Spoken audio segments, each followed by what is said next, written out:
উমরে ফারুক সালাত শুরু করলেন, ফজরের সালাত, আল্লাহু আকবার। In the meantime Abu Lulu এই খঞ্জর নিয়ে উমরে ফারুকের বুকের মধ্যে 3টা স্টেবিং করলেন। একটা মারলেন নাভির নিচে, মারার সাথে সাথে পাকস্থলী কেটে গেল। আরেকটা মারলেন পাজরে, পাজর ছিঁড়ে গেল। 3টা মারার পরে উমরে ফারুক বললেন, কাতালানি আল কালব, এক কুকুর আমাকে মেরে ফেলেছে। পেছন থেকে এক সাহাবীকে টান মেরে সামনের দিকে নিয়ে গেলেন, তুমি নামাজের ইমামতি করাও। আর ওমরে ফারুককে বাকিরা ধরাধরি করে পেছনে নিতে আরম্ভ করলেন। আর এই আত্মাই আক্রমণ যে করেছে, সে কাতারের মাঝখান দিয়ে যেতে আরম্ভ করলো আর 2 দিকে ছুরি মারতে আরম্ভ করলো। 13 জন সাহাবীর গায়ে ছুরি মেরেছে, 7 জন সাহাবা স্পট ডেথ, জায়গায় মৃত্যু। এই ভয়ঙ্কর অবস্থা দেখে এক সাহাবী বুরনুস, এক ধরনের জুব্বা আছে মাথাওয়ালা, অনেকে জ্যাকেট পরছেন না এরকম মাথাওয়ালা, লম্বা জুব্বা আছে আর ওপরে শীতে পড়ে মাথাওয়ালা, এই মাথাওয়ালা জুব্বা বের করে এক সাহাবী জালের মতো তার দিকে উড়ায় মারল। ওই বুরনুসের মধ্যে পেঁচিয়ে আবু লুলু মাটিতে পড়ে গেল আর সুইসাইড করে ফেলল, নিজের বুকে নিজে মেরে আত্মহত্যা। যেই সাহাবীকে ইমামতির জন্য দাঁড় করালেন, উনি ছোট্ট সূরা দিয়ে প্রথম রাকাতে সূরা আল কাউসার, দ্বিতীয় রাকাতে সূরাতুল ইখলাস দিয়ে নামাজ শেষ। উমরে ফারুক বেহুশ। উমরে ফারুক কি বেহুশ। সবাই কান্নাকাটি করতেছে, সবাই দেখতে গেলেন, এখন হুঁশ ফিরে না।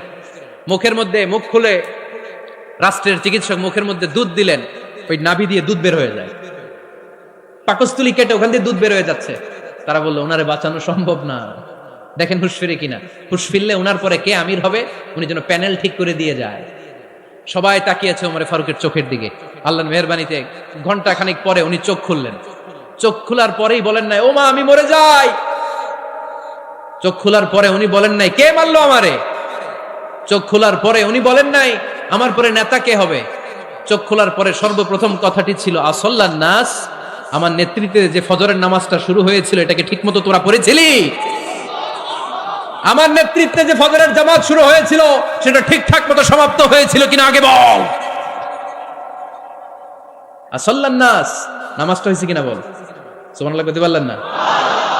This is Omar, hour super hero. নেতা অনেকগুলো লাগে না, এরকম নেতা একটাই যথেষ্ট যে গোটা বিশ্বকে কাঁপায় দিতে পারে। চিল্লায় বলো ঠিক কিনা। বিশ্বনবী মক্কায় বসে বসে তাহাজ্জুদের সালাত পড়ে আল্লাহর কাছে দোয়া করলেন, আল্লাহুম্মা আইজ্জাল ইসলাম বিআহাব্বির রাজুলাইনি ইলাইক। ও আল্লাহ, 2 জন লোকের নাম বলবো, 2 জনের দরকার নেই, এই 2 জনের একজনকে আপনি ইসলামের সুশীতল ছায়া তলে এনে ইসলামকে বিজয় দান করে দেন। মুহূর্তের মধ্যে দোয়াটা কবুল করে নিয়েছে কে? বিশ্বনবী বললেন, আল্লাহ 2 জনের নাম বলবো আজকের দোয়ায়।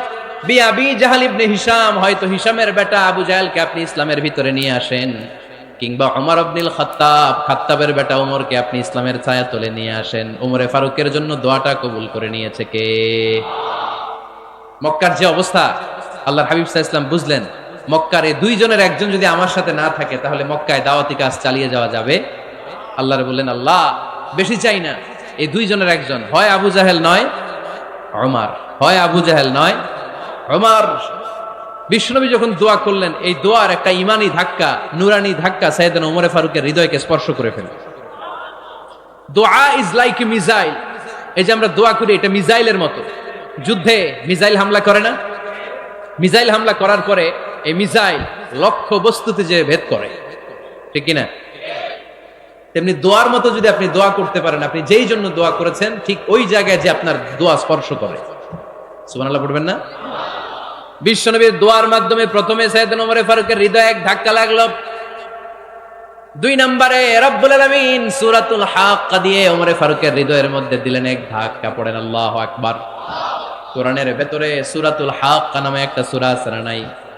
আল হাক্কাতু মাল হাক্কা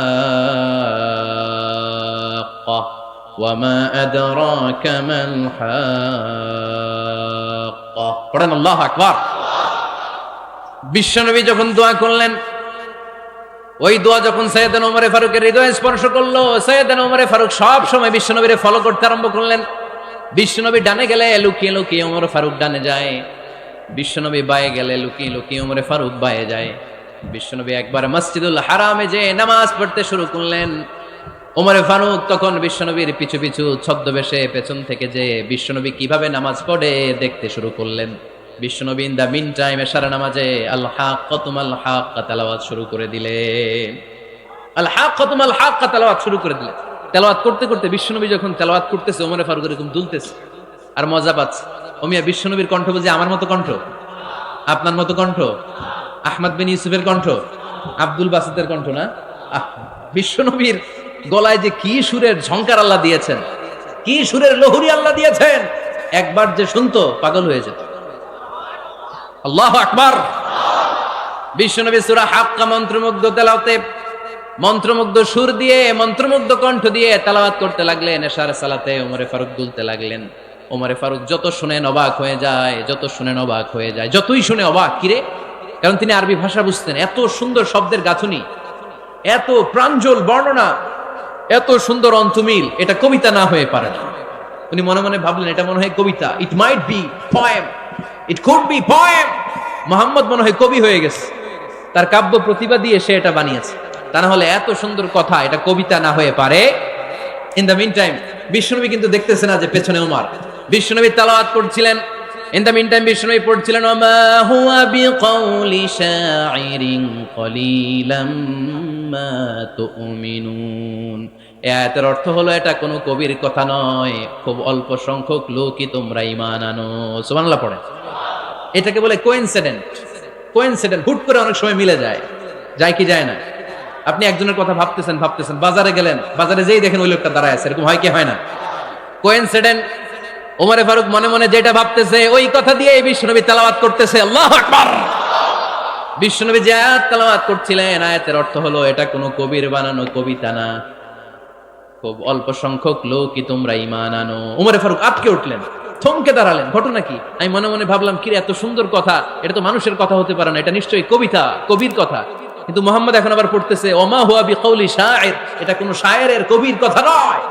কলিলাম মা তুমিনুন, অল্পই তোমরা ঈমান আনো। তার মানে আমার মনে যা চলে মুহাম্মদ এটা টের পায়। মুহাম্মদ গণক। নাউজুবিল্লাহ পড়বেন না? মুহাম্মদ অনেক বড় মাপের একজন গণক। মানুষের হৃদয়ে কি চলে, মনে মনে কি ভাবে, মুহাম্মদ না দেখেও বলে দিতে পারে। ইন দা মিন টাইম বিশ্বনবী পরের আয়াতে পড়লেন ওয়ালা বিকাউলি কাহিনিন কলিলাম মা তাযাক্কারুন। এই আয়াতের অর্থ হলো এটা কোনো গণকের বানানো গণনা নয়, খুব অল্প সংখ্যক লোকই তোমরা উপদেশ হিসেবে এটাকে মানো। সুবহানাল্লাহ পড়েন। এবার আর ওমরে ফারুকের সহ্য হয় না, কি আজীব তামাশা। প্রথমে মনে করলাম কবিতা, মুহাম্মদ কয় কবি না, সে কবি না, এটা কবিতা না। তারপর ভাবলাম সে গণক, সে আয়াত পরে পরে বলে দিল এটা গণনা নয়, তাহলে এটা কি? এটা কি কবিতাও না, গণনাও না, তাহলে এটা কি? বিশ্বনবী তখন বললেন তানজিলুম মির রাব্বিল আলামিন। সুবহানাল্লাহ পড়েন। পরের আয়াত ছিল তানজিলুম মির রাব্বিল আলামিন। এটা দুনিয়ার কোনো কবির বানানো কবিতা না, এটা কোনো গণকের গণনা না, এটা কোনো সাহিত্যিকের বানানো সাহিত্য নয়, এটা মহাবিশ্বের পরিচালক রব্বুল আলামিনের কাছ থেকে পাঠানো কিতাব কোরআন। সূরা হাক্কার ধাক্কায় ওমরে ফারুক কাইত। প্রথমে ধাক্কাটা লাগলো যে দোয়া। বিশ্বনবী তাহাজ্জুদে কেঁদে দোয়া করলেন, আল্লাহ হয় আবু জাহেলরে দিবা নাইলে ওমরে দিবা। ওই দোয়া ওমরে ফারুকের হৃদয়ে ছোঁয়া লেগেছে। এরপরে হাক্কা, সূরাতুল হাক্কা দিয়ে দিলে এক ধাক্কা। এই ধাক্কা খেয়ে উথাল পাথাল হৃদয়ের মধ্যে, হায় রে এ কি বাণী, এ কেমন কথা, কে মুহাম্মদ? তারপরও শয়তানের ওয়াসওয়াসা আছে না নাই? আল্লাহ বলে যতই ওয়াসওয়াসা ওমরকে দেয়া হোক, আমি ওমরে ফারুককে এই মুসলিম উম্মাতের সেনাপতি বানিয়ে ছাড়বো, আমি সেনাপতি বানাবো। এবার 3 নাম্বার ডোজ। ডাক্তারের কাছে গেলে প্রথমে দেখবেন সিম্পল ডোজ দেয়, নরমাল ওষুধ। এটাতে কাজ না হলে ডোজ বাড়ায়, একেবারে কাজ না হলে অ্যান্টিবায়োটিক মারে, আছে না নাই? আল্লাহ প্রথমে দোয়ার ছোঁয়া লাগালেন, তারপর সূরা হাক্কা দিয়ে ধাক্কা মারলেন। এরপরে রব্বুল আলামিন বলেন এবার 3 নাম্বার ডোজ, সূরা তহা দিয়ে আমি তোমার হৃদয়টারে উজালা বানায় দেব রে ওমর। শয়তান ওদিক দিয়ে ওয়াসওয়াসা, খেলা দুই দিক থেকে চলতেছে। আল্লাহ তাআলা হেদায়েতের রাস্তায় টানছে, শয়তান জাহান্নামের দিকে টানছে। ঘোষণা দেয়া হলো মক্কায়, মুহাম্মদের মাথা কেটে এনে দিলে এত এত স্বর্ণ মুদ্রা দেয়া হবে। ওমরে ফারুক রাজি হয়ে গেলেন। নাঙ্গা তলোয়ার নিয়ে বিশ্বনবীর মাথা কাটার জন্য ছুটলেন। নাউজুবিল্লাহ পড়বেন না? বনু জাহরা গোত্রের এক লোক বলে, আইনা ইয়া ওমর, কই যাও? মুহাম্মদের মাথা কাটতে যাই। আরে মুহাম্মদের মাথা কাটতে যাও? তোমার বোন ফাতিমা বিনতে খাত্তাব আর তোমার বোন জামাই সাঈদ কদ সাবা, এরা তো ধর্ম ত্যাগ করে ফেলছে। এটা তো আমাদের ধর্ম ত্যাগ করে মুহাম্মদের ফলোয়ার হয়ে গেছে। আগে ওমর ঘর সামলাও, পরে মুহাম্মাদের মাথা কাটতে চেও। ওমরে ফারুক অবাক হয়ে গেলেন, তলোয়ার নিয়ে বিশ্বনবীর দিকে না যেয়ে নিজের বাড়ির দিকে চলে গেলেন। বিশ্বনবীর আপন বোন ফাতেমা বিনতে খাত্তাব, বোন জামাই সাঈদ আর খাব্বাব রাদিয়াল্লাহু তাআলা আনহু তিনজন মিলে সূরা তাহা তেলাওয়াত করছিলেন। পড়েন সুবহানাল্লাহ। মক্কায় লুকিয়ে লুকিয়ে দাওয়াত হতো। খাব্বাব রাদিয়াল্লাহু তাআলা আনহু একটা চামড়ার ফলকের মধ্যে সূরা তাহার কয়েকটা আয়াত এনে ওমরে ফারুকের বোন আর বোন জামাইকে শিক্ষা দিচ্ছে, ট্রেনিং দিচ্ছে। সুবহানাল্লাহ পড়েন। লুকিয়ে লুকিয়ে ওমরে ফারুক যখন ঘরে চলে আসলেন, এরা তটস্থ হয়ে গেল। সাইয়েদনা খাব্বাব বিছানার তলায় লুকিয়ে গেলেন। ওমরে ফারুক বললেন, দরজা খোলো। ফাতেমা বিনতে খাত্তাব দরজা খোলার পরে নির্মম ভাবে সাইয়েদনা ওমর রাদিয়াল্লাহু তাআলা আনহু বোনের গায়ে আঘাত শুরু করে দিল। বোন জামাইকে আহত করতে শুরু করলো আর বলতে শুরু করলো, তোরা পাগল হলি কেন? কি আছে ওই মুহাম্মাদের মধ্যে? কি জাদু নিয়ে সে এসেছে? সে যাই বলে লোকজন পাগল হয়ে যায়, সবাই তার উপর কালিমা পড়ে ঈমান এনে ফেলে। কি এমন জিনিস তোদের কাছে আছে যেটা দেখে মুহাম্মদকে তোরা ভালোবাসলি? কি আছে? কি পড়তেছিলি আমারে দেখা। ফাতেমা বলে, ইন্নাকা রিজসুন লা ইয়ামাসসুহু ইল্লাল মুতাহহারুন। ও আমার ভাই ওমর, তুমি নাপাক। তুমি কি? লা ইয়ামাসসুহু ইল্লাল মুতাহহারুন, পবিত্রতা অর্জন না করে এই কোরআন ধরা যায় না। সুবহানাল্লাহ পড়েন। উমরে ফারুক গোসল করে আসলেন, কারণ ধাক্কা তো আগে কয়েকটা খাইছে। কথা বুঝেন নাই বোধহয়? প্রথমে দোয়ার ধাক্কা, পরে কোন সূরা দিয়ে ধাক্কা? হাক্কা দিয়ে ধাক্কা। 3 নম্বরে এখন আরেকটা ধাক্কা খাবে। গোসল করে আসলেন। ফাতেমা বিনতে খাত্তাব বললেন, গোসল যখন করে এসেছেন, এই নেন। উমরে ফারুক এবার চামড়ার কাপড়ের মধ্যে সূরা তাহার প্রথম আয়াতের দিকে নজর করলেন। নজর করেই কোরআনের প্রেমে পড়ে গেলেন। পড়েন সুবহানাল্লাহ। উমরে ফারুক পড়তে আরম্ভ করলেন, তাহা মা আনজালনা আলাইকাল কুরআনা লিতাশকা ইল্লা তাযকিরাতান লিমান ইয়াখশা তানজিলাম মিম্মান খালাকাল আরদা ওয়াস সামাওয়াতিল উলা। সুবহানাল্লাহ পড়েন। উনি পড়তে আরম্ভ করলেন, তাহা মা আনজালনা আলাইকাল কুরআনা লিতাশকা, এই কোরআনকে আমি তোমাদের হতভাগ্য জাতি হিসেবে দুনিয়ায় থাকার জন্য পাঠাই নাই। এটা রব্বুল আলামিনের পক্ষ থেকে এসেছে। যারা রবকে ভয় করে তাদের জন্য আছে উপদেশ। যিনি আকাশ বানিয়েছেন, জমিন বানিয়েছেন, ওই আল্লাহ তাআলা নিজেই এই কোরআন পাঠিয়েছে। আওয়াজ করে পড়তে হবে, আল্লাহু আকবার। উনি খুব ভালো আরবি জানতেন। সূরা তাহা পড়ার পরে আর ধৈর্য ধারণ করতে পারে না। ওমর ফারুক ছোট্ট বাচ্চার মতো কান্না শুরু করে দিলেন, আল্লাহু আকবার। সূরা তাহাটা হাতে নিয়ে, তলোয়ারটা হাতে নিয়ে বিশ্বনবীর দিকে ছুটতে আরম্ভ করলেন। আইনা মুহাম্মদ, কোথায় মুহাম্মদ? তোমরা আমাকে মুহাম্মাদের কাছে নিয়ে চলো। বিশ্বনবী তখন সাফা পাহাড়ের পাদদেশে দারুল আরকাম ইবনে আলকামের ঘরে লুকিয়ে লুকিয়ে কোরআনের দাওয়াত দিতেন। ওমরে ফারুককে পাগলের মতো ছুটে আসতে দেখে বিশ্বনবীর চাচা হামজা ইবনে আব্দুল মুত্তালিব বলল, নবী আপনি পালান। ওই যে খাত্তাবের বেটা ওমর আপনাকে অপমান করার জন্য, আক্রমণ করার জন্য তেরে এসেছে। সাহাবীরা বললেন, নবী আপনি পালিয়ে যান, আমরা সামাল দেব। বিশ্বনবী বললেন, না আমি পালাবো না, বরং তোমরা সরে যাও। ওমর ইবনুল খাত্তাবকে আমার দরবার পর্যন্ত আসতে দাও।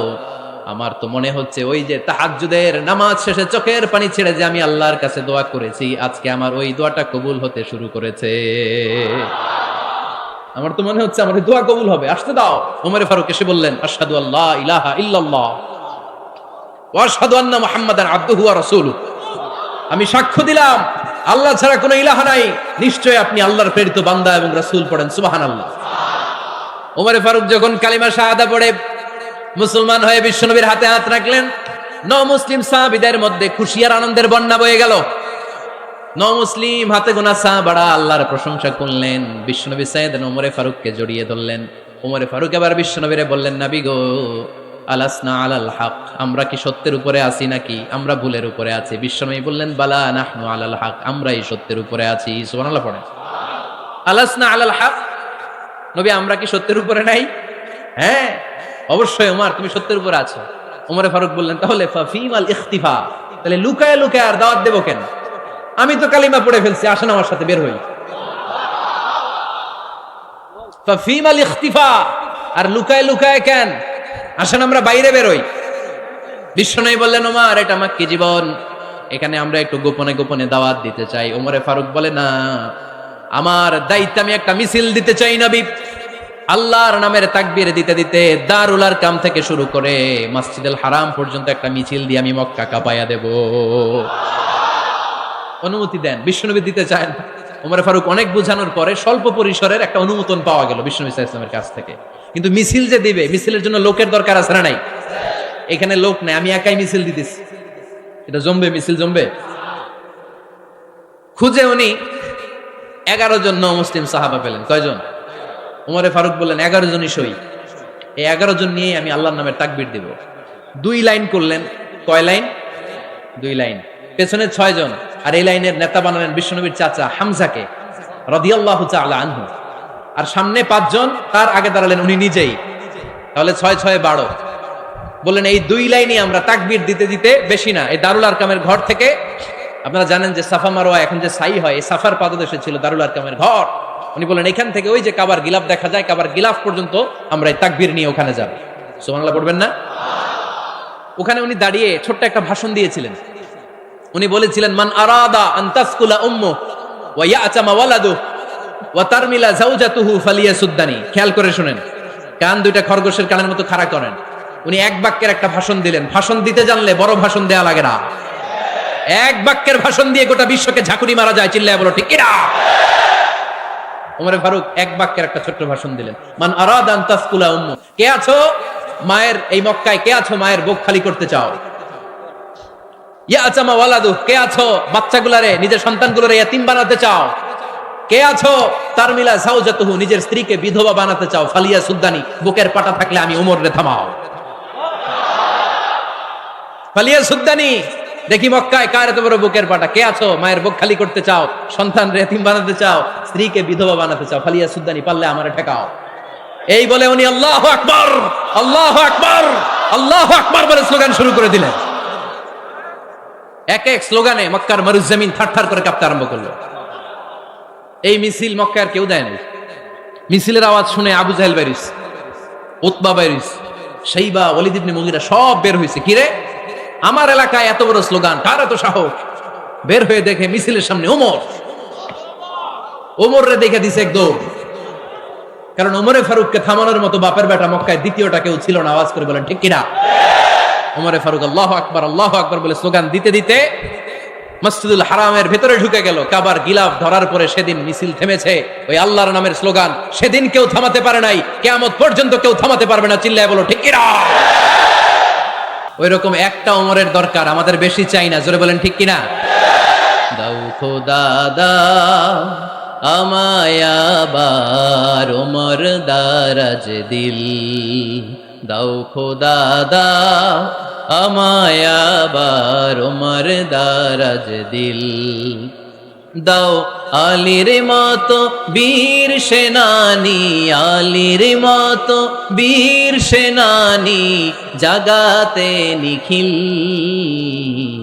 দাও খোদা দাও আমায় আবার ওমর দারাজ দিল। সুবহানাল্লাহ পড়েন। একটা ওমর লাগবে। চিল্লায় বলেন কয়টা? ওই ওমরের অপেক্ষায় বাংলাদেশ সহ গোটা মুসলিম উম্মাহ, ঠিক কি না? একটা ওমরই যথেষ্ট। আমাদের সেন্ট্রাল লিডারশিপ নাই তো, আমাদেরকে এদিকে লাথি মারলে আমরা ওইদিকে যাই, ওদিক থেকে গুতা মারলে আমরা এদিকে যাই। আমাদের রিপ্রেজেন্টেটিভ, আমাদের প্রতিনিধিত্ব করার মতো কোনো কেন্দ্রীয় লিডারশিপ নেতৃবৃন্দ গোটা বিশ্বে নাই, ঠিক কি না? আমরা সেই ওমরে ফারুকের অপেক্ষায়, আমরা সেই ইমাম আল মাহাদির অপেক্ষায়। এই ওমরে ফারুক আমাদের মডেল, ঠিক কি না? থার্ড ইন পজিশন এই পুরা উম্মতের মধ্যে ওনার পজিশন নাম্বার 3। 1 নাম্বার পজিশন বিশ্বনবীর, কার? 2 নাম্বার পজিশন কার? আবু বকর। 3 নাম্বার পজিশন কার? ওমরে ফারুকের। বিশ্বনবী বলতেন লা নবিয়্যা বা'দি, লা নবিয়্যা বা'দি, আমার পরে কোনো নবী নাই। ওয়ালা রাসূলা, আমার পরে কোনো রাসূলও নাই। আমার নবীর পরে আর কোনো নবী আছে? আমার নবীর পরে আর কোনো রাসূল আছে? এই যে কাদিয়ানি যে একটা সম্প্রদায় আছে, এরা কি মুসলিম নাকি অমুসলিম? মুসলিম সম্প্রদায়ের সাথে এদের কোনো সম্পর্ক নাই। চিল্লায় বলেন ঠিক কি না? এরা যদি মুসলমান হতে চায়, আমার নবী দ্য লাস্ট মেসেঞ্জার বিশ্বনবীকে খাতামুন নবী হিসেবে সংবাদ সম্মেলন করে গোটা বিশ্বকে জানাই দিতে হবে, তারপরে তাদেরকে আমরা মুসলিম হিসেবে স্বীকৃতি দিব। চিল্লায় বলেন ঠিক কি না? তা না হলে তারা কোন ধর্মের এটাকে জানাই দিতে হবে। No inferiority complex, no identity crisis. Identity ক্রাইসিসে থাকা যাবে না। আপনারা কোন ধর্মের এটা জানায় দেন। আপনারা বিশ্ব নবীরও শেষ নবী মানবেন না, আবার মুসলিম বলেও নিজেদেরকে ট্যাগ লাগাতে চাইবেন। সাধারণ মুসলমানরা এটা এই ধোঁকাবাজি মানে না। চিল্লায় বলেন ঠিক কিনা? আমার নবীর পরে কোনো নবী নাই, আমার রাসূলের পরে কোনো রাসূল নাই, ঠিক কিনা? আল্লাহর হাবিব বলতেন লাউ কানা বাদি নবিয়্যুন লাকানা উমর, তবে আমার পরে যদি নবী হওয়ার যোগ্যতা কারো থাকে আমার ওমরের ওই যোগ্যতা আছে। সুবহানাল্লাহ পড়েন। প্রভু তুমি বলেছ রাসূল দেবে না, বলনি দেবে না ওমর, বলনি দেবে না হামজা তারি, খালিদ বিজয় সম, তুমি বলেছ রাসূল দেবে না। সুবহানাল্লাহ পড়েন। এজন্য আমরা একটা ওমর চাই। কয়টা? বেশি লাগবে? নেতার মতো নেতা কয়টা লাগে? জোরে বলেন কয়টা? Enough, that's enough. Omar Farooq our super hero. ওনার সাথে বিশ্বনবী সাল্লাল্লাহু আলাইহি ওয়াসাল্লামের মুসাহারার সম্পর্ক ছিল। ওমর ফারুক যে বিশ্বনবীর শ্বশুর এটা অনেকে জানেই না। ওমর ফারুক রাদিয়াল্লাহু তাআলা আনহু বিশ্বনবীর শ্বশুর ছিলেন। এটা আজকে নতুন শুনছেন, কে কে হাত তোলেন? দেখছেন হুজুর? সঠিক বলছি না আমি? অনেকে আমরা জানিই না। মাশাআল্লাহ, জানতে লজ্জা নাই, শিখতে লজ্জা নাই। লজ্জা হচ্ছে অজ্ঞতায় আর মূর্খতায়, ঠিক কি না? আমরা শিখতে রাজি আছি। যে কথা বলে আমরা তার ছাত্র। আমার আগে হুজুর কথা বলতেছিলেন, আমরা ছিলাম ছাত্র। এখন আমি কথা বলতেছি, এখন আমরা সবাই হয়ে গেছি ছাত্র, ঠিক কি না? যিনি বলেন তিনি শিক্ষক, বাকিরা আমরা ছাত্র, ঠিক কি না? চার খলিফার দুই খলিফা, ইসলামের চার খলিফার দুই খলিফা বিশ্বনবীর মেয়ের জামাই, আর বাকি দুই খলিফা বিশ্বনবীর শ্বশুর। সুবহানাল্লাহ পড়েন। সাইয়েদনা আলী রাদিয়াল্লাহু তাআলা আনহু, সাইয়েদনা উসমান যুন্নুরাইন বিশ্বনবীর মেয়ের জামাই। উসমান রাদিয়াল্লাহু তাআলা আনহুর কাছে বিশ্বনবী দুই মেয়েকে বিয়ে দিয়েছিলেন। একজন মারা যাওয়ার পরে আরেকজন। বিশ্বনবী বলেছেন এরপরে আরেকটা থাকলে ওইটারও বিয়ে দিতাম। সুবহানাল্লাহ পড়বেন না? দুইজন ছিল মেয়ের জামাই আর দুইজন ছিল শ্বশুর। সাইয়েদনা আবু বকর শ্বশুর, বিশ্বনবীর স্ত্রী আম্মাজান আয়েশা রাদিয়াল্লাহু তাআলা আনহার বাবা। বিশ্বনবীর স্ত্রী আম্মাজান হাফসা রাদিয়াল্লাহু তাআলা আনহার বাবা ছিল সাইয়েদনা ওমর ফারুক। চিল্লায় পড়েন আল্লাহু আকবার। জান্নাতুল পজিশন না, সাইয়্যিদু কুহুলিল জান্নাহ। জান্নাতে যত নারীরা যাবে, নারীদের সর্দারিনী হবে সাইয়্যিদাতুনা ফাতেমা রাদিয়াল্লাহু তাআলা আনহা। এই ফরিদপুরের যত ইয়াং স্টাররা তোমরা যারা জান্নাতে যাবে, তোমাদের লিডার হবে সাইয়েদনা হাসান আর হুসাইন রাদিয়াল্লাহু তাআলা আনহুমা। আর বয়স্ক মুরব্বীরা যারা জান্নাতে ঢুকবেন, আপনাদের লিডার হবে সাইয়েদনা আবু বকর আর সাইয়েদনা ওমর ফারুক রাদিয়াল্লাহু তাআলা আনহু। সুবহানাল্লাহ পড়তে পারলেন না? ওমর ফারুক এটা সাধারণ কোনো ক্যারেক্টারিস্টিক্স নয়। ওনাকে আল্লাহ তাআলা নলেজও দিয়েছেন, আবার দিনদারিও দিয়েছেন। আমার দিনী ভাইয়েরা খেয়াল রাখবেন, কোনো আলেমের মধ্যে বা কোনো নেতার মধ্যে যদি এই দুইটার সমন্বয় আপনি পান, যে তার জ্ঞানও আছে আবার দিনদারিও আছে, he belongs the knowledge and he belongs the তাকওয়া, সে গোটা বিশ্বকে জয় করে ফেলবে, ঠিক কিনা? যার মধ্যে জ্ঞান আছে, যার মধ্যে তাকওয়া আছে, তারে কেউ থামায় রাখতে পারে? ওমর ফারুককে এই দুই নেয়ামত দিয়ে ধন্য করেছে কে? সহিহ বুখারীর বর্ণনা। বিশ্বনবী সাহাবীদের সামনে একটা স্বপ্নের কথা বলছেন। বিশ্বনবী বললেন, আমি স্বপ্নে দেখলাম আমার আঙ্গুলের ফাঁকা থেকে দুধ বের হচ্ছে। আমি তৃপ্তি সহকারে দুধ খেলাম। খাওয়ার পরে দেখলাম আঙ্গুলের মধ্যে একটু দুধ লেগে আছে। আমার আঙ্গুলে অতিরিক্ত লেগে থাকা দুধটা আমি ওমর ফারুকের মুখের মধ্যে লাগিয়ে দিলাম। সাহাবারা বললেন, ইয়া রাসূলুল্লাহ, ইয়া হাবিবাল্লাহ, মাযা আওয়ালতা বিহি, এই স্বপ্নের আপনি কি ব্যাখ্যা করলেন? আমরা তো বুঝলাম না। বিশ্বনবী বললেন, আওয়ালতু বিহি আল ইলম, আমি এই দুধ দিয়ে জ্ঞানের ব্যাখ্যা করেছি, কারণ ওমরকে আল্লাহ যেই জ্ঞান দিয়েছে গোটা বিশ্বের কাউকে এত জ্ঞান দেয় না। এজন্য স্বপ্নে যদি কেউ দেখেন যে আপনি দুধ খাচ্ছেন, তার মানে আল্লাহ তাআলা আপনার জ্ঞান বাড়ায় দিবে। ওমর ফারুককে দুধ খেয়ে অতিরিক্ত দুধের অংশটা বিশ্বনবী আবু বকর রাদিয়াল্লাহু তাআলা আনহুর মুখে দেন নাই, সাইয়েদনা উসমানের মুখে দেন নাই, আলী রাদিয়াল্লাহু তাআলা আনহুর মুখে দেন নাই। স্বপ্নে ওই অতিরিক্ত লেগে থাকা দুধটা বিশ্বনবী ওমর ফারুকের ঠোঁটের মধ্যে লাগিয়ে দিয়েছেন।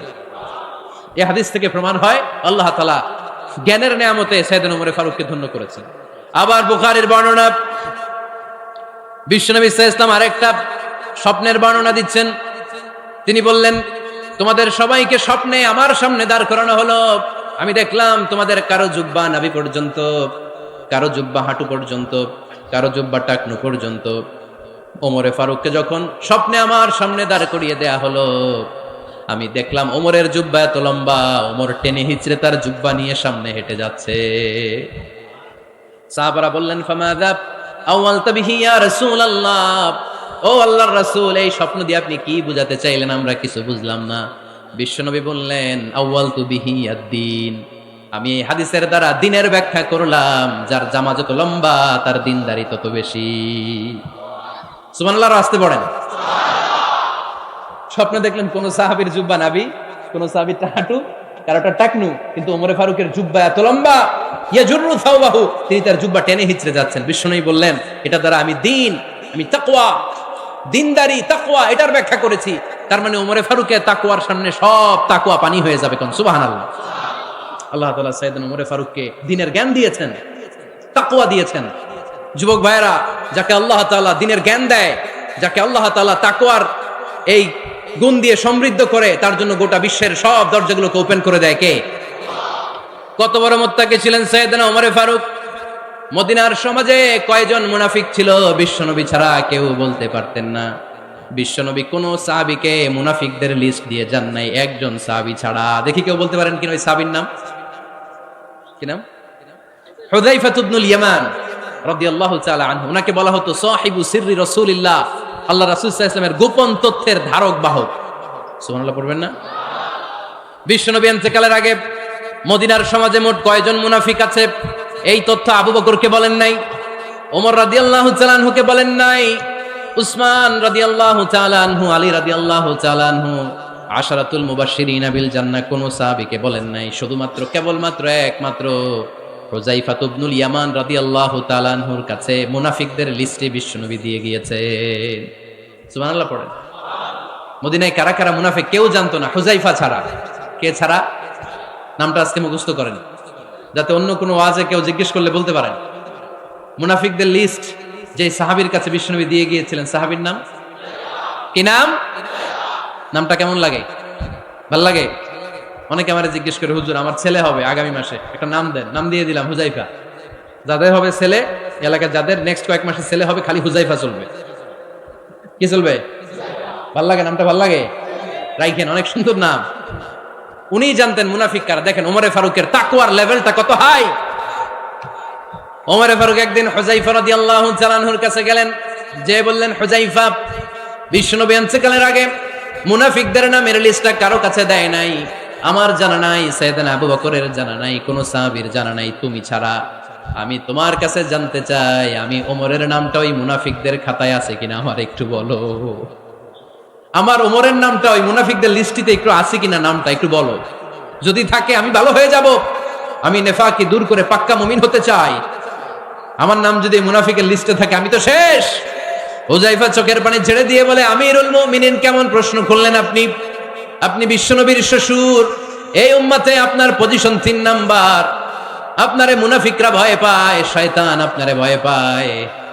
আপনি জান্নাতে সব বয়স্ক লোকদেরকে নিয়ে জান্নাতের মধ্যে আগে আগে ঢুকবেন, কেমন করে মুনাফিকদের কাতারে আপনার নাম থাকতে পারে ওমর? সুবহানাল্লাহ পড়ে।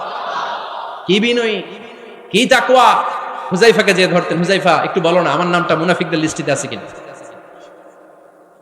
ওমরে ফারুকের যদি এই টেনশন থাকে যে আমি মুনাফিক হয়ে গেলাম কিনা, আমাদের এই টেনশন থাকার দরকার আছে না নাই? হ্যাঁ, যেন সব সময় আল্লাহর কাছে দোয়া করতে হবে, আল্লাহ তুমি নেফাকি থেকে আমাদেরকে বাঁচাও। আরো জোরে পড়েন আমিন। আপনারা ওঠা বসা শুরু করলেন কেন? অনেক রাত হয়ে গেছে তাই? হ্যাঁ, শেষ করে দেই তাহলে না? যে অনেকের কষ্ট হচ্ছে মনে হচ্ছে। হ্যাঁ, এক নম্বরে যাচ্ছে এটা সব মুখস্থ দেখি। হ্যাঁ, 1 নাম্বার, 2 নাম্বার, 3 নাম্বার। 1 নাম্বার হইল পেশাবখানা, 2 নাম্বার পায়খানা, 3 নাম্বার নাকি এইটা?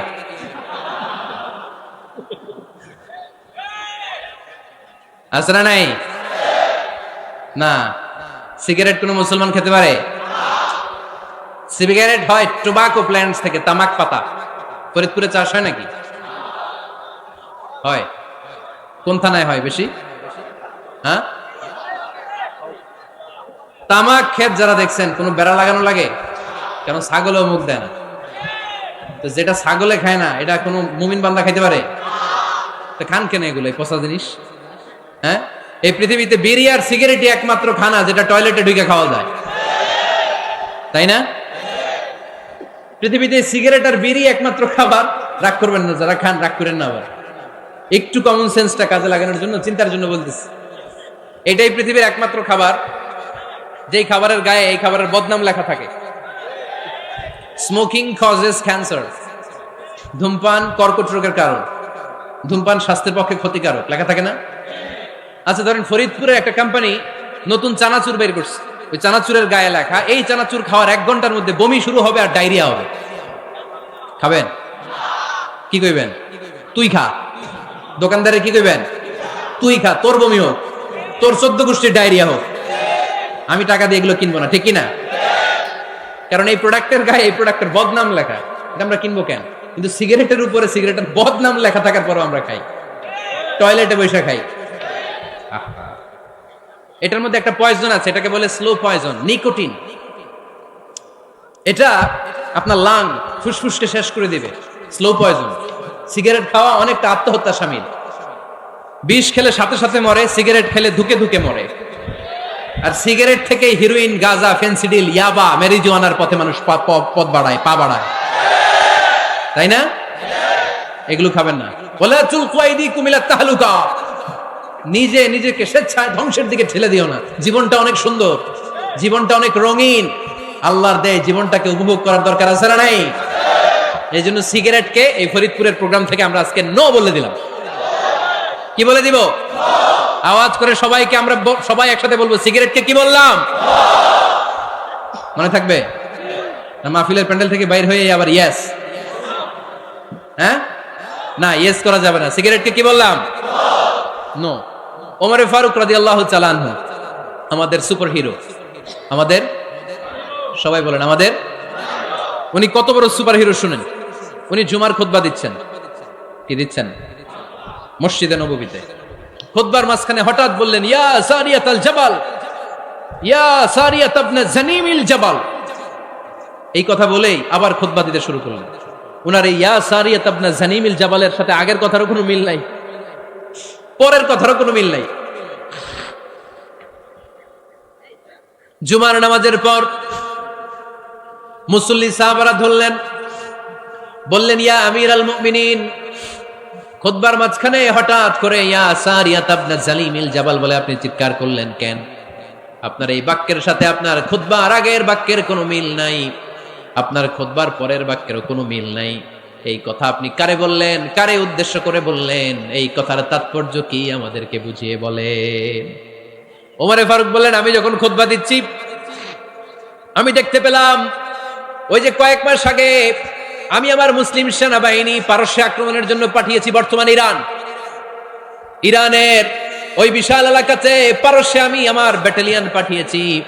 আমি হঠাৎ করে দেখতে পেলাম আমার মুসলিম বাহিনীর সেনাপতি যুদ্ধের এক পর্যায়ে তার ডানে আছে উপত্যকা, বায়ে আছে পাহাড়, সে পাহাড়ি রাস্তা ছেড়ে দিয়ে উপত্যকার দিকে যেতে শুরু করেছে। আমি দেখতে পেলাম আমার মুসলিম বাহিনী যদি উপত্যকার দিকে ছুটে বেড়ায়, কাফির মুশরিকরা আমার মুসলিম বাহিনীকে কচুকাটা করে ফেলবে। তাই আমি এখান থেকে তাদেরকে কমান্ড দিয়ে বলেছি, ইয়া সারিয়াতাল জাবাল, উপত্যকার দিকে নয় পাহাড়ের দিকে যাও, তাহলেই তোমাদের বিজয় নিশ্চিত হয়ে যাবে। উপত্যকার দিকে যেও না, ইলাল জাবাল, ইলা সারিয়াতিল জাবাল, পাহাড়ের দিকে ছোট। সাহাবারা অবাক, ঘটনা কি? উনি বসে আছেন মদিনায় মসজিদে নববীর মিম্বারে দাঁড়িয়ে, উনি যদি ইয়া সারিয়াতাল জাবাল বলে এটা কি ইরানে যাবে নাকি? ও মিয়া, তখনকার সময়ে বর্তমানের মতো মোবাইল ছিল নাকি? ইন্টারনেট ছিল নাকি? কিছু ছিল? খালি মুখে আমি যদি বলি ইয়া সারিয়াতাল জাবাল, এটা ইরানে যাবে? ইন্ডিয়ায় যাবে? ঢাকায় তো যাবে না, ফরিদপুর শহরেই তো বসবে না, ঠিক কিনা? কিন্তু এটা আমিরুল মুমিনিন বিশ্বাসী সাহাবারা বিশ্বাস করে নিল। কিছু মুনাফিক ছিল, এরা কয় না ঝামেলাস, এটা তো সম্ভব না। এক কাজ করি, এই সেনাপতি যখন বিজয়ী বেশে মদিনায় ফিরে আসবে আর আমরা ধরবো। এরা দিন গুনতে লাগলো, এই সেনাপতি মুসলিম বাহিনী নিয়ে পারস্য জয় করে কবে ফিরে আসবে। এই মুনাফিকের দলগুলো কখনো সেনাবাহিনীকে অভ্যর্থনা জানাতে যেত না, কিন্তু এইবার সবার আগে মদিনার উপকণ্ঠে যে সেনাপতিদেরকে অভ্যর্থনা জানানোর জন্য ফুল নিয়ে রেডি, ফুল নিয়ে দাঁড়ায়। সেনাপতি ঢুকার সাথে সাথে ধরছে, এই সেনাপতি কোত্থেকে আসছে? পারস্য জয় করে আসছে। এমন এমন দিন, জুমার দিন দুপুরবেলা যুদ্ধের মাঝখানে আমিরুল মুমিনিনের কণ্ঠের কোন কথাবার্তা শুনছো নাকি? সেনাপতি অবাক, কয় তোমরা জানলা কেমনে? শুনছি তো। সুবহানাল্লাহ পড়বেন না? আমরা যুদ্ধে একটা ভয়ঙ্কর অবস্থার মধ্যে ছিলাম, পেছন থেকে শত্রু আমাদেরকে আক্রমণ করতে শুরু করে দিল। ডানে যাব না বায়ে যাব, সামনে যাব নাকি পেছনে যাব, রাস্তা খুঁজে পাচ্ছি না। ডান দিকে ছিল আমাদের উপত্যকার রাস্তা, বাঁ দিকে ছিল পাহাড়ি পথ। আমরা সোজা পথ হবে মনে করে উপত্যকার দিকে ছুটতে আরম্ভ করলাম। হঠাৎ করে আমিরুল মুমিনিনের কণ্ঠ বজ্র কণ্ঠে আমার কানের মধ্যে ভেসে আসলো। আমার মনে হলো আমিরুল মুমিনিন কেমন যেন আমাকে কমান্ড দিচ্ছেন আর বলছেন, ইয়া সারিয়াতাল জাবাল, ডান দিকে উপত্যকার পথে নয়, তাড়াতাড়ি পাহাড়ের দিকে সৈন্যবাহিনী নিয়ে উঠে যা। পাহাড়ের দিকে, ডানে না। This is wrong track and this is the right track. ওই দিন যদি ওমরে ফারুকের ওই গাইডলাইন, আমিরুল মুমিনিনের কমান্ড যদি আমি না শুনতাম, আজকে বিজয়ের বেশে ফিরতেও পারতাম না, আমাদের চেহারাও তোমরা দেখতে পেতে না। ওমরে ফারুকের ওই কমান্ড, ওই গাইডলাইন অদৃশ্য থেকে শোনার কারণে এই পারস্যের মধ্যে আমাদেরকে সেই যুদ্ধে বিজয় দান করেছে কে? দিস ইজ ওমরে ফারুক, দিস ইজ ওমরে ফারুক। বিশ্বনবী বলতেন, ওমর, মা লাকিয়াকা শাইতানু সালিকান ফাজ্জান ইল্লা সালাকা ফাজ্জান গায়রা ফাজ্জিক। ওমর, শয়তান ইবলিস যদি তোমারে কোনো রাস্তা দিয়ে হাঁটতে দেখে, শয়তান ওই রাস্তা রেখে দিয়ে অন্য রাস্তা দিয়ে হাঁটে। সুবহানাল্লাহ বাড়িতে যায় বললেন। কে বলতেছে? বিশ্বনবী। কার ব্যাপারে?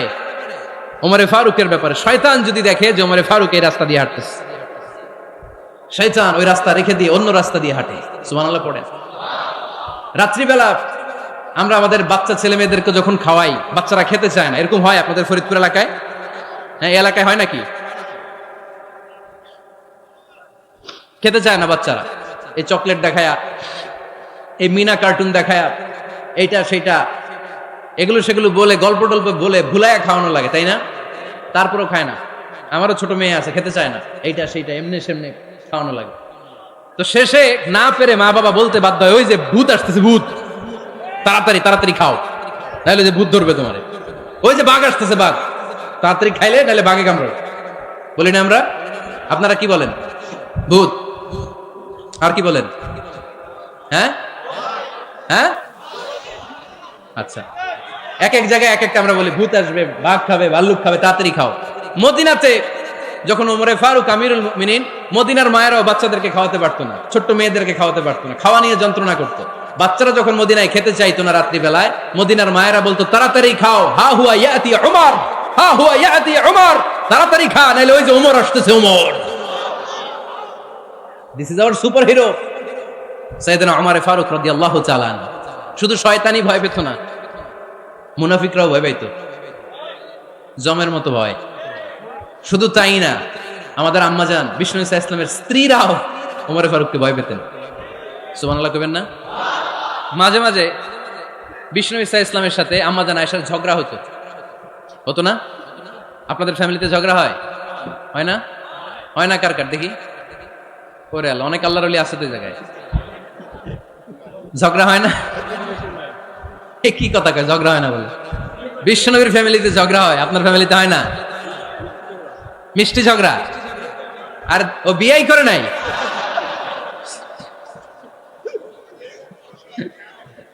ঝগড়া তো হবেই, দাম্পত্য জীবনের মজাটাই তো এখানে। কখনো ঝগড়া, কখনো আনন্দ, একটু বৃষ্টি, একটু রোদ, একটু হাসি, একটু কান্না, ভালো লাগা ভালোবাসা শেয়ার করে নেয়া, মিলেমিশে একাকার হয়ে যাওয়া, ঠিক কিনা? তো আল্লাহর হাবিব সাল্লাল্লাহু আলাইহি ওয়াসাল্লামের সাথে আম্মাজান আয়েশার ঝগড়া হতো। তো একদিন ঝগড়া হয়ে দুইজন রেগে আছে। খবরদার দুইজন রেগে থাকবেন না, আবার একজন রাগলে আরেকজন থেমে যাবেন, কারণ এই ছোট্ট ঝগড়া থেকে এটা অনেক সময় বিচ্ছেদের দিকে গড়ায়। আমার প্রিয় ফরিদপুরবাসী, ভাবি রেগে গেলে আপনি রাইগেন না, ওই দিন আপনি একটু ঠান্ডা থাকেন। আবার আপনি রেগে গেলে, আমার মাইকের আওয়াজ যদি ভাবিরা শুনেন, আপনারা রেগে যায় না, একটু ঠান্ডা থাকবেন। দুইজনে রেগে গেলে তো তৃতীয় বিশ্বযুদ্ধ শুরু হবে, তাই না? একজন রেগে গেলে আরেকজন ঠান্ডা। কারণ এই সামান্য ঝগড়া থেকে ইগোর কারণে এটা বিচ্ছেদ আর ডিভোর্স পর্যন্ত করায়। আর শয়তান এখানে উস্কানি দেয়, কারণ ইমানদারদের ফ্যামিলি ভাঙতে পারলে শয়তান সবচেয়ে বড় খুশি হয়। আর ইমানদারদের ফ্যামিলি টিকে থাকলে খুশি হয়ে যায় কে? আম্মাজান আয়েশা রাদিয়াল্লাহু তাআলা আনহার সাথে বিষ্ণু ইসা ইসলামের ঝগড়া হতো মাঝে মাঝে। একবার ঝগড়া হলো, বিষ্ণু ইসা ইসলামের রাগ, আম্মাজান আয়েশাও রাগ। বিষ্ণুই বললেন, আয়েশা, ঝগড়া করে আর কতক্ষণ থাকবো, আসো মিটমাট করি। আয়েশা রাদিয়াল্লাহু বললেন, ঠিক আছে, মিটমাট করবো। তো বিষ্ণু ইসা ইসলাম বললেন, মিটমাটের জন্য কারে ডাকবো? ওমর রে ডাকি। কয় না, ওমর রে না, ওমর গালিজ, ওমর অনেক রাগে, আমার ডর লাগে। কয় তাহলে তোমার আব্বারে ডাকি, কয় ডাকেন। কি খুশি, মেয়েদের মধ্যে অভ্যাসটা আছে না নাই? তাহলে তোমার আব্বারে ডাকি, ডাকেন। ডেকে নিয়ে আসা হলো। আবু বকর রাদিয়াল্লাহু তাআলা আনহু দাঁড়ালেন, আম্মা জান আয়েশা দাঁড়ালেন, বিশ্বনবীও দাঁড়ালেন। বিশ্বনবী বললেন, আয়েশা তোমার আব্বা আসছে, এবার ঘটনা খুলে বলার পালা, তুমি বলবা নাকি আমি বলবো? আম্মা জান আয়েশা বললেন, আপনি বলেন। তবে ওয়ালা তাকুল ইল্লা হাক্কান, যেটা ঘটছে ওইটাই বললেন, মিথ্যা কথা কইেন না। আবু বকর রাদিয়াল্লাহু তাআলা আনহু রেগে মেগে আগুন, কি এই কথা তুমি কেমন করে বলো? বিশ্বনবী কি মিথ্যা কথা কখনো বলবে? রেগে মেগে দিলেন মেয়ের গালে এক চড়। বানিয়ে বলতেছি না, মুসনাদ আহমদ ইবনে হাম্বলের হাদিস। বাবার হাতের থাপ্পড় খেয়ে আম্মা জান আয়েশা উল্টে বললেন। সাইয়েদনা আবু বকর রাগে গড়গড় করছেন, আবার মারার জন্য তেড়ে গেলেন। এবার বাঁচার জন্য আম্মা জান আয়েশা বিশ্বনবীর পিছনে যে আশ্রয় নিলেন, বিশ্বনবী বাঁচানোর জন্য দুই হাত মেলে দাঁড়িয়ে গেলেন। পড়েন সুবহানাল্লাহ। বিশ্বনবী যখন দুই হাত মেলে দাঁড়িয়ে গেলেন, সাইয়েদনা আবু বকর রাদিয়াল্লাহু আনহু থেমে গেলেন। সাইয়েদনা আবু বকর রাদিয়াল্লাহু তাআলা আনহু ঘর থেকে বের হয়ে বারান্দায় দাঁড়ালেন। পড়েন সুবহানাল্লাহ। এবার বিশ্বনবী আম্মা জান আয়েশার কাছে যেয়ে বলেন, ইয়া আয়েশা কাইফা রাআইতিনি আনফাসতুকি মিনার রাজুল, দেখছো কেমনে বাঁচাইলাম? আমি না থাকলে বর্তমানে ফেলতো আজকে। আমি বাঁচাইছি তোমারে, আমি, আমার লগে ঝগড়া করো তুমি। লজ্জায় পড়ে আম্মা জান আয়েশা খিলখিল করে হেসে দিলেন, বিশ্বনবীও হেসে দিলেন। দুইজনের হাসির মধুর আওয়াজ শুনে সাইয়েদনা আবু বকর বাইরে থেকে অবাক, কিরে এতক্ষণ না ঝড় তুফান, এখন দেখি হাসি। সালাম দিয়ে অনুমতি নিয়ে ভিতরে ঢুকলেন। ঢুকে দেখেন আম্মা জান আয়েশাও হাসে, বিশ্বনবীও হাসে। এ হাসি দেখে আবু বকর রাদিয়াল্লাহু আনহু হেসে দিলেন। আরশের উপর থেকে খুশি হয়ে গেলেন কে? এবার সাইয়েদনা আবু বকর রাদিয়াল্লাহু তাআলা আনহু বললেন, ইয়া রাসূলুল্লাহ আশরিকানি ফি সিলমিকুমা কামা আশরাকতুমানি ফি হারবিকুমা। ও নবী, যুদ্ধ লাগলে, দুইজন যুদ্ধ লাগলে মীমাংসার জন্য যেমনি আমারে ডাকেন, এরকম হাসি আর আনন্দের মুহূর্তেও আমারে একটু ডাকেন। আশরিকানি ফি সিলমিকুমা কামা আশরাকতুমানি ফি হারবিকুমা। নবী, আপনাদের মধ্যে ঝগড়া লাগলে সন্ধি করার জন্য আমারে যেমনি ডাকেন, আপনাদের হাসি খুশি আনন্দ খুনসুটি এই মজাদার মুহূর্তগুলোতে আমারে বঞ্চিত রাখেন না, আমার একটু ডাকেন। সুবহানাল্লাহ পড়েন। এই মুসনাদ আহমদ ইবনে হাম্বলের হাদিস শোনার উদ্দেশ্য হচ্ছে, বিশ্বনবী প্রথমে ওমর ফারুকের নাম বলেছিলেন। সাইয়েদনা আয়েশা বলে, না আমি ডরাই। হাইবাত, দিস ইজ কল্ড হাইবাত ওমর। একবার বিশ্বনবীর সব বিবিরা ধরলেন, ও নবী আমাদেরকে এটা দেন, ওইটা দেন, ঘরে এটা নাই, ওইটা নাই, ওইটা নাই। বিশ্বনবীকে, আমার কাছে কিচ্ছু নাই, যদি এমনি আমার বউ হয়ে থাকতে চাও থাকো, তাহলে তা না হলে যা লাগবে কিনে দেবো, সাথে সাথে তালাকও দিয়ে দিব। কিছু দিতে পারবো না, আমার নাই তো, সামর্থ্য নাই। কিন্তু বিবিরাও ছাড়া না, এটা দেন ওইটা দেন। বিশ্বনবী রহমতের নবী, বিবিদেরকে বুঝাতেও পারেন না। বিবিরা আবদার করতেছে, নবী এটা লাগবে ওইটা লাগবে। ইন দ্য মিন টাইম বিশ্বনবী একজনের সালাম শুনতে পেলেন। কে যেন দরজায় দাঁড়িয়ে বলতেছে, আসসালামু আলাইকুম। বিশ্বনবী দরজার দিকে তাকালেন, তাকিয়ে বললেন, ওয়া আলাইকুম আসসালাম। আর বুঝতে পারলেন এটা আমার ওমরের সালাম। সালাম দেওয়ার পরে বিবিদের দিকে তাকায় দেখে একজন বিবিও নাই, সব অন্দরমহলের ভিতরে দৌড়। সুবহানাল্লাহ পড়তে পারলেন না? This is our super hero Omar. এরকম ওমর একটা লাগবে, চিল্লায় বলেন কয়টা? একটা ওমর গোটা বিশ্বকে সোজা করে দিবে। একটা ওমর সবল আর দুর্বলের সব পার্থক্য দূর করে দিবে। মাজলুমের উপর জালিমের অত্যাচারের অবসান ঘটায় দিবে। গোটা বিশ্বটাকে সাম্য, মৈত্রী, ভালোবাসার ইনসাফ দিয়ে পরিপূর্ণ করে দিবে। সেই ওমরের অপেক্ষায় আমরা। নিজের ছেলেকে 80টা বেত মেরেছেন। কয়টা? 80টা বেত মেরেছে। এই ব্যাপারে অনেকগুলো বর্ণনা পাওয়া যায়। সবচেয়ে সহিহ বর্ণনা হচ্ছে মুয়াত্তা ইমাম মালিকের বর্ণনা। ওমর ফারুক রাদিয়াল্লাহু তাআলা আনহুর ছেলে আব্দুর রহমান মারুফুন বিআবি শাহমা ছিলেন মিশরে। ওখানে নাবিজ খেয়েছিলেন। নাবিজ হচ্ছে আরব দেশের লোকেরা দুধের মধ্যে শক্ত খুরমা রাত্রেবেলা ঢেলে দিত। ঢেলে দিলে সারা রাত ওই খুরমার রসটা দুধের সাথে মিশে দুধটা লাল হয়ে যেত। এটাতে সকালবেলা খেত, খুব সুস্বাদু। এটাকে বলে নাবিজ। কিন্তু এটা রাতে ভিজাইলে সকালেই খাইতে হয়, রেখে দিলে আবার একটু সমস্যা হয়। এটা অনেকটা তারির মতো হয়ে যায়, মাতলামি চলে আসে। তো ওমরে ফারুকের ছেলে নাবিজ খেয়েছেন, মদ খাননি, নাবিজ। কিন্তু নাবিজ খাওয়াতে সাকরান চলে এসেছে। সাকরান চলে আসাতে এটা যখন প্রমাণিত হয়েছে, আমর ইবনুল আস রাদিয়াল্লাহু তাআলা আনহু নাকি 80 বেত মেরেছেন মিশরে। কয় বেত? নিয়ম হচ্ছে সবার সামনে, কিন্তু সবার সামনে না মেরে একটু গোপনে মেরেছে। এই তথ্য যখন ওমরে ফারুকের কাছে এসেছে, উনি বললেন, না, মারতে হবে সবার সামনে, আলাদা মাল্লা কেন? ও মদিনায় ফিরে আসলে আমি আবার 80টা মারব। মদিনায় ফিরে আসার পরে সাইয়েদনা ওমরে ফারুক ওই আগের 80টারে আর ধরেন নাই, নিজ হাতে আবার 80টা বেত মেরেছেন। এই বেত মারার 1 মাস পরে এই আবু শাহমা ইন্তেকাল করেছে। অনেক ঐতিহাসিক বলে এই বেতের আঘাতে মরেছে, কেউ কেউ বলেছে নিজের রোগের কারণে মরেছে। কিন্তু দিস ইজ দ্য ইনসাফ সিস্টেম অফ উমর। নিজের ছেলে বলে ছেড়ে দেয় নাই, এখন নিজের ছেলে হইলে 7 খুন মাফ, নেতার ছেলে হইলে 10 খুন মাফ, এলাকার মোড়লের ছেলে হইলে 10 খুন মাফ। নো পার্সিয়ালিটি ইন ইসলাম। ইসলামে পার্সিয়ালিটি নাই। আপনি নেতার ছেলে হন, আপনি বিজনেস ম্যাগনেটের ছেলে হন, আপনি যেই হন না কেন, ইসলামের দৃষ্টিতে সবাই সমান। চিল্লায় বলেন ঠিক কিনা? বনু মখজুমিয়া গোত্রের এক নারী চুরিতে ধরা পড়লেন। সাহাবারা বললেন, নবী, মদিনার সবচেয়ে ভেরি প্রেস্টিজিয়াস এন্ড ডিগনিফাইড ফ্যামিলির মেয়ে, আপনি হাত কাটেন না, কারণ ইসলামের নিয়ম চুরি করলে কি কেটে দাও?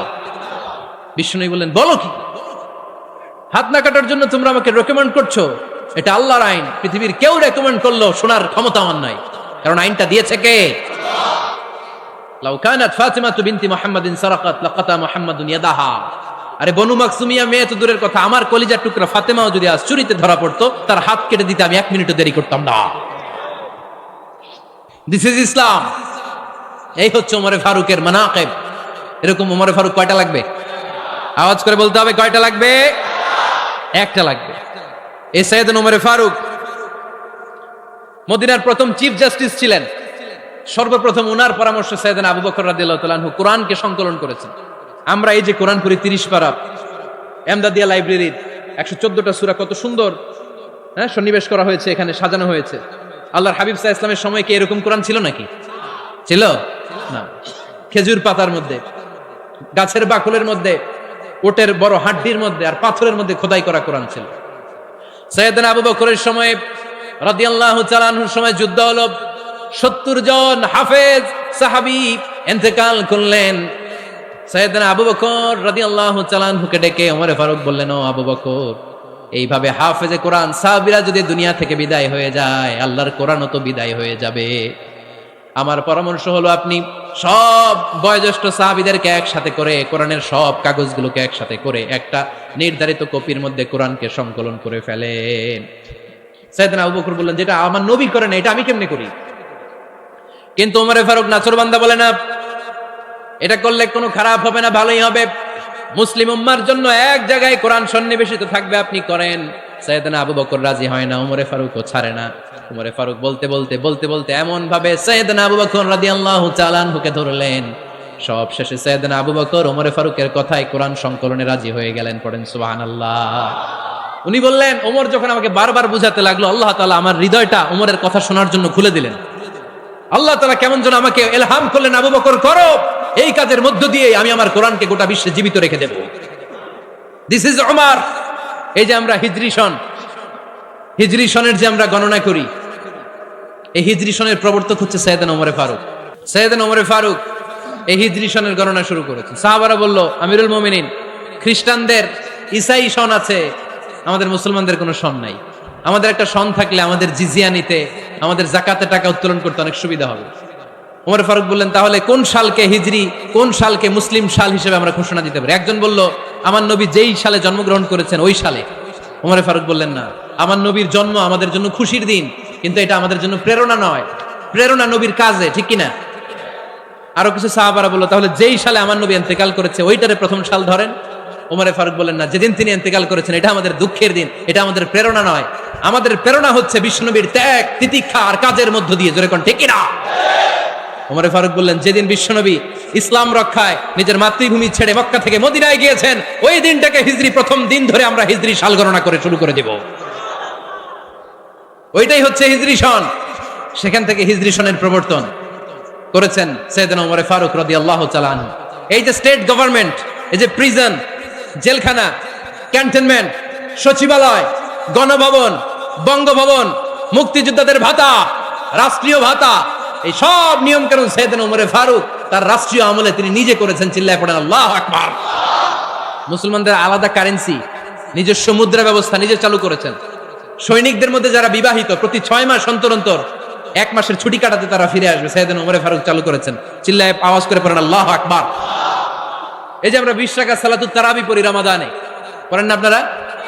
এটা সাইয়েদনা ওমর ফারুক চালু করেছে। সুবহানাল্লাহ পড়তে পারলেন না? কোরআনে মোট 22টা আয়াত আছে যেখানে সাহাবারা ইনডিসিশনে ভুগছিলেন। বিশ্বনবীর মত একটা, ওমর ফারুকের মত আর একটা। এই 22 জায়গায় আল্লাহ তাআলা বিশ্বনবীর মতের পক্ষে আয়াত নাজিল না করে ওমর ফারুকের মতের পক্ষে কোরআনের আয়াত নাজিল করেছেন। আওয়াজ করে পড়েন আল্লাহু আকবার। এদিকে উঠলেন কেন আপনারা? যারা উঠছেন আমার দিকে তাকান।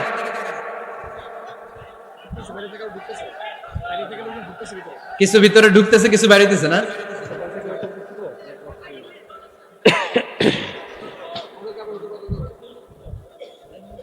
সাইয়েদনা ওমর ফারুক, আমরা সাহাবীদের জীবন চরিত পড়তে চাই না, কত যে অনুপ্রেরণামূলক দৃষ্টান্ত সাইয়েদনা ওমর ফারুক আমাদের জন্য রেখে গিয়েছেন। ওমর ফারুক যখন খলিফা, দিনের বেলায় যদি রাষ্ট্রে কোনো নিয়ম জারি করতেন, দিনের বেলায় জনগণকে কোনো বিষয়ে যদি নিষেধ করতেন, রাত্রে বেলায় খাওয়ার সময় ফ্যামিলি মেম্বারদের সবাইকে বলতেন, এই দিনের বেলা আমি জনগণকে এই কাজ করতে নিষেধ করেছি, তোমরা আমার ফ্যামিলি মেম্বার, খবরদার তোমরা এই কাজ করো না। জনগণ করলে যতটুকু শাস্তি, তোরা করলে পাবি ডবল শাস্তি। সুবহানাল্লাহ কইবেন না? আমাদের নেতারা ওই বাড়ির বিচার করে, ওই বাড়ির মাইয়ার বিচার, ওই বাড়ির পোলার বিচার, নিজের পোলা গাঞ্জা টানে আছে না নাই? নিজের মেয়ে অপরাধ করে আছে না নাই? কি নেতা ছিলেন ওমর ফারুক! আগে নিজের ঘর সামলিয়েছেন, আগে নিজেকে সামলিয়েছেন, নিজের ঘর ঠিক করেছেন, বলেছেন জনগণ করলে যত বেদ, তোরা করলে double Veda. This is call leader, ঠিক কিনা? এক বাবা এসে বললেন, ওমর ফারুক আমার ছেলে কথা শুনে না, বেয়াদব। ওমর ফারুক ছেলেরে ডাকলেন, বাবা তুমি তোমার আব্বাজানের কথা শুনো না, এটা তো কবিরা গুনাহ। ছেলে বলে, ওমর ফারুক সব দায় দায়িত্ব আল্লাহ ছেলে মেয়েদেরকে দিয়েছে, বাবা মাকে কোনো দায়িত্ব দেয় নাই। ওমর ফারুক বললেন, অবশ্যই দায়িত্ব দিয়েছে। তাহলে বলেন আমার বাবার দায়িত্ব কি? উনি বললেন, প্রাইমারিলি প্রথমত 3 দায়িত্ব। আইয়ান চাকিয়া উম্মা, পৃথিবীর প্রতিটি বাবার উচিত ছেলেদের মেয়েদের জন্য ভালো মায়ের ব্যবস্থা করা। 2 নম্বরে আইয়ুহসিনা ইসমা, সুন্দর তার একটা নাম রেখে দেয়া। 3 নম্বর ইউআল্লিমাহুল কিতাব, তার আল্লাহর কিতাব শিক্ষা দেওয়া। এবার ছেলেকে আমার আব্বা 3টার একটাও করে নাই। এবার ওমর ফারুক রেগে গেলেন, বাবার কাঁধে ধরলেন, বললেন তুই ছেলের জন্য বিচার নিয়ে আসলি, তোর 3টা দায়িত্বের একটাও তুই পালন করিস নাই। ছেলে বলে, আমিরুল মুমিনিন, আমার মা নর্তকী, আমার মা মাজুসি, আমার মায়ের মধ্যে কোনো আদব কাদব নাই, সুন্দরী দেখে আমার মা রে বাবা বিয়ে করছে, আমার মায়ের কাছ থেকে জীবনে কিছু শিখি নাই। 2 নাম্বার সাম্মানি খানফাসা, আমার বাবা আমার নাম রেখেছে চামচিকা। কি নাম রাখছে? এটা নাম হইলো একটা, এরকম উল্টাপাল্টা নাম আছে না নাই? না, এগুলো রাখবেন না। আব্দুল্লাহ রাখবেন, আব্দুর রহমান রাখবেন, আর একটা কি বলছি আজকে? হুযাইফা রেখে দিয়েন, পারবেন? ওয়ালাম ইউআল্লিমনি হারফাম মিন কিতাবিল্লাহ, আমিরুল মুমিনিন, শুধু তাই না, আল্লাহর কোরআনের একটা অক্ষর আমার বাবা কোনোদিন আমারে শিক্ষা দেয় নাই। ওমর ফারুক রেগে গেলেন, এবার বাবার কান্দে দইরা মারতে শুরু করলেন, তুই পোলার নামে বিচার নিয়ে আইছিস, তোরে মার দিমু আগে। এরকম নেতার দরকার আছে না নাই? মদিনায় এক লোক তার বউরে রাগের চোটে 100 তালাক দিয়ে ফেলছে। কয় তালাক দেয়ার নিয়ম? কয়টা দিছে? কয়টা? এবার স্ত্রী কাঁদতে কাঁদতে এসে বলে, আমিরুল মুমিনিন দেখেন, আমার স্বামী আমারে রেগে মেগে 100 তালাক দিচ্ছে। ওমর ফারুক বললেন, দইরা নিয়ে এটারে নিয়ে আসা হলো। ওমর ফারুক বললেন, কয়টা তালাক দিয়েছ? কয় 100টা। কেন দিছ? কয় মাথা গরম আছিল। এরকম আছে না? তালাক দেওয়ার সময় সব তালাক, তুই তালাক, তোর মা তালাক, তোর বোন তালাক, সব তালাক। তালাক দিবে ওয়াইফ রে, দিতেছে সবাই রে। তোমার ফারুক বললেন, দিবে 3টা, 100টা দিলা কেন? কয় মেজাজ গরম ছিল। কয় দাঁড়া, আত-তালাকু মিন শাআইরিল্লাহ, তালাক হচ্ছে আল্লাহর দেয়া বিধানের একটা নিদর্শন, এটা নিয়ে তুই খামখেয়ালি করলি। আমার রায় শোন, আমার রায় হচ্ছে 3 তালাকে তোর বউ তালাক, বাকি 97 তালাক তোর পিঠের উপরে পড়বে। এরকম বিচারের দরকার আছে না নাই? এরকম দৃষ্টান্তমূলক বিচার যদি বাংলার জমিনে দেয়া হতো, আর কোন নারী ধর্ষিতা হতো? আর কোন নারীকে অ্যাসিড মারা হতো? আর কোন নারী যৌতুকের জন্য কান্না করত? একটা আমল লাগবে, বেশি না। মক্কা, মদিনা, এই 7 জায়গায় 7 জন গভর্নর পাঠিয়েছেন, তাদের থেকে তথ্য নিতেন। এই গভর্নর সিস্টেম উনি বানিয়েছেন। সাইয়েদনা আমর ইবনে আল-আস রাদিয়াল্লাহু তাআলা আনহুকে পাঠিয়েছেন মিশরে। মিশরে একটা দৌড় প্রতিযোগিতা হতো। মিশরি বলে, আমার মাল্লা কেন? তুমি খেলায় পারো না, আমারে মাল্লা কেন? কয় আনা ইবনুল আকরামিন, আমি গভর্নরের পোলা, আমি যা বলবো এটাই হবে, আমার উপরে কথা নাই। মিশরি ওইখানে আর ঝগড়া বাঁধায় নাই, মনে দুঃখ নিয়ে মদিনায় চলে আসলেন। এসে বললেন, আমিরুল মুমিনিন, আপনি আমর ইবনুল আস রাদিয়াল্লাহু তাআলা আনহুকে মিশরের গভর্নর বানিয়ে পাঠিয়েছেন। একটা প্রতিযোগিতায় আমি চ্যাম্পিয়ন হয়েছি, ওনার ছেলে হয়েছে রানার আপ। কেন সে চ্যাম্পিয়ন হতে পারে নাই? এই কারণে আমার মাথায় লাঠি দিয়ে 3টা বাড়ি মেরেছে। বিচারটা দিছে কার দরবারে? কথা বুঝেন নাই বোধহয়? ওমরে ফারুকের দরবার। ওমরে ফারুক বললেন, চাই আগামী বছরের অমুক তারিখ আমি সব গভর্নরদেরকে ডেকে হিসাব নেই, তো ওই দিন তুই থাকবি, পারবি না? বিষ্ণু বলে, পারবো মানে অবশ্যই পারবো।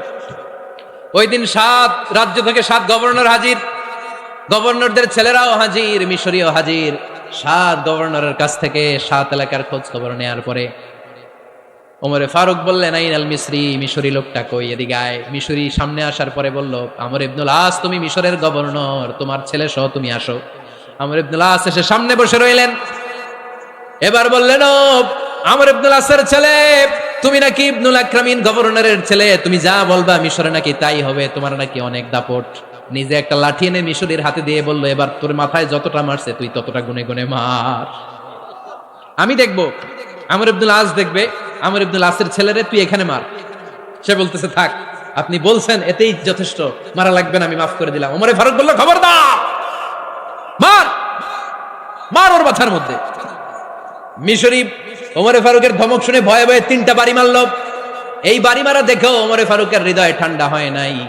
লজ্জায় আমর ইবনুল আস, বয়স হয়ে গিয়েছে সাহাবা, মাথা তখন টাক, মাথায় চুল নাই, লজ্জায় মাথাটা হেট হয়ে মাথাটা নিচু করে রেখেছে।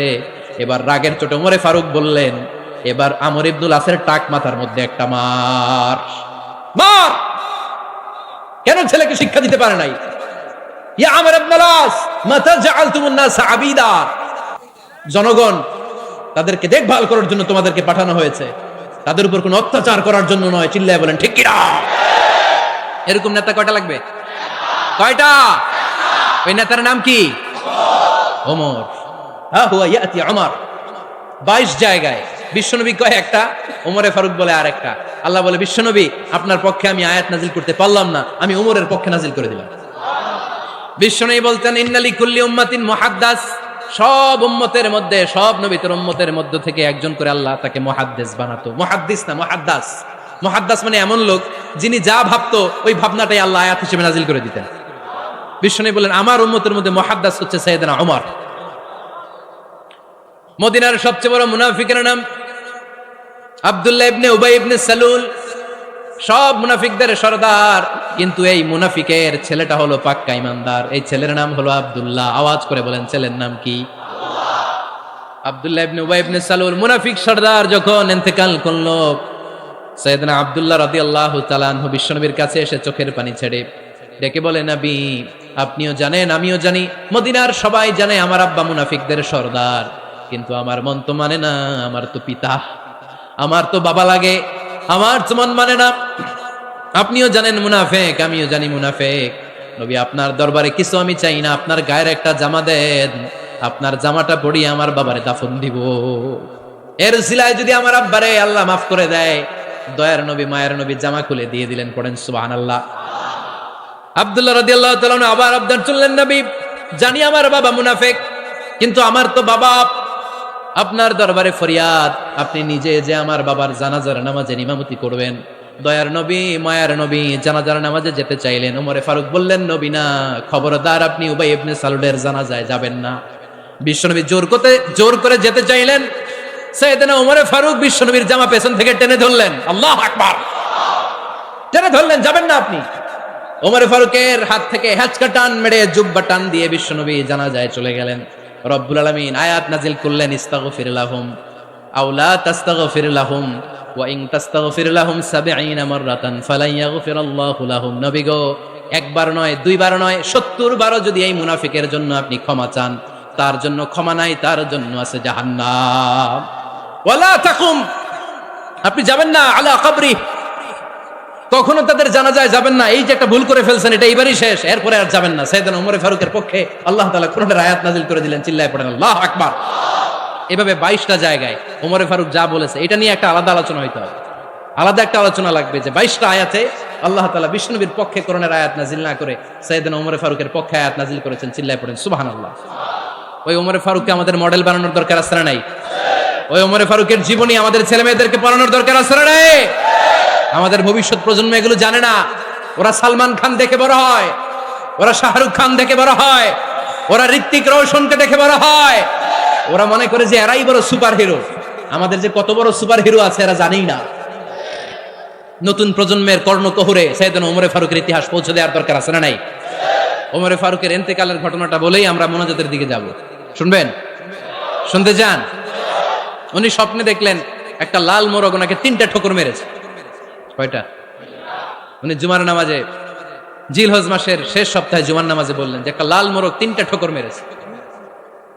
মুগীরা ইবনে শুবা রাদিয়াল্লাহু তাআলা আনহুর দাস আবু লুলু আল মাজুসি, এই লোকটা খঞ্জর বানাতে পারত। মুগীরা রাদিয়াল্লাহু তাআলা আনহুর দাস। মুগীরা প্রতিদিন 4 দিরহাম করে চার্জ করত, যেহেতু দাস। সে এসে বিচার দিল, আমিরুল মুমিনিন, মুগীরা আমার থেকে বেশি টাকা চায়, জুলুম করে। ওমরে ফারুক বললেন, তাই? তুমি কি কাজ জানো? বলে, আমি খঞ্জর বানাতে জানি। বাড়ি কই? পারস্য।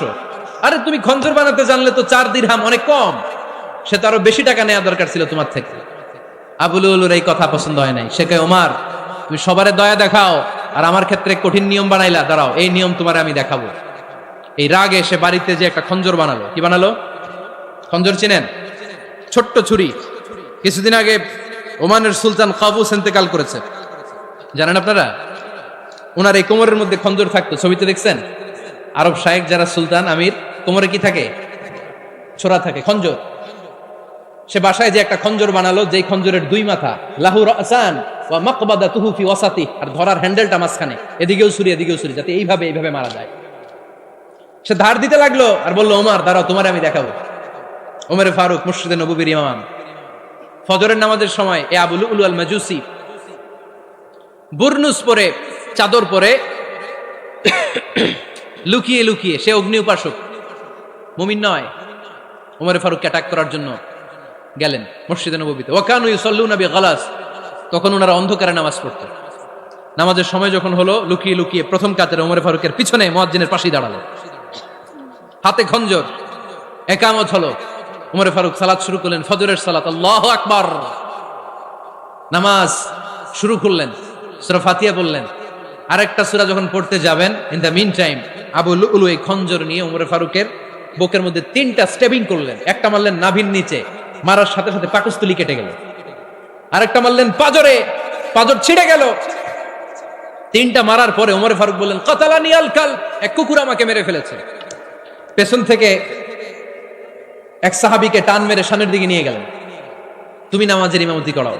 আর ওমরে ফারুককে বাকিরা ধরাধরি করে পেছনে নিতে আরম্ভ করলেন। আর এই আত্মাই আক্রমণ যে করেছে, সে কাতারের মাঝখান দিয়ে যেতে আরম্ভ করলো আর 2 দিকে ছুরি মারতে আরম্ভ করলো। 13 জন সাহাবীর গায়ে ছুরি মেরেছে, 7 জন সাহাবা স্পট ডেথ, জায়গায় মৃত্যু। এই ভয়ঙ্কর অবস্থা দেখে এক সাহাবী বুরনুস, এক ধরনের জুব্বা আছে মাথাওয়ালা, অনেকে জ্যাকেট পরছেন না এরকম মাথাওয়ালা, লম্বা জুব্বা আছে, আরবরা শীতে পড়ে মাথাওয়ালা। এই মাথাওয়ালা জুব্বা বের করে এক সাহাবী জালের মতো তার দিকে উড়ায় মারল। ওই বুরনুসের মধ্যে পেঁচিয়ে আবু লুলু মাটিতে পড়ে গেল আর সুইসাইড করে ফেলল, নিজের বুকে নিজে মেরে আত্মহত্যা। যেই সাহাবীকে ইমামতির জন্য দাঁড় করালেন, উনি ছোট্ট সূরা দিয়ে, প্রথম রাকাতে সূরা আল কাউসার, দ্বিতীয় রাকাতে সূরাতুল ইখলাস দিয়ে নামাজ শেষ। ওমরে ফারুক বেহুশ। ওমরে ফারুক কি? বেহুশ। সবাই কান্নাকাটি করতেছে, সবাই দেখতে গেলেন, এখন হুঁশ ফিরে না। মুখের মধ্যে, মুখ খুলে রাষ্ট্রের চিকিৎসক মুখের মধ্যে দুধ দিলেন, ওই নাভি দিয়ে দুধ বের হয়ে যায়, পাকস্থলী কেটে ওখান দিয়ে দুধ বের হয়ে যাচ্ছে। তারা বললো, ওনারে বাঁচানো সম্ভব না, দেখেন হুঁশ ফিরে কিনা।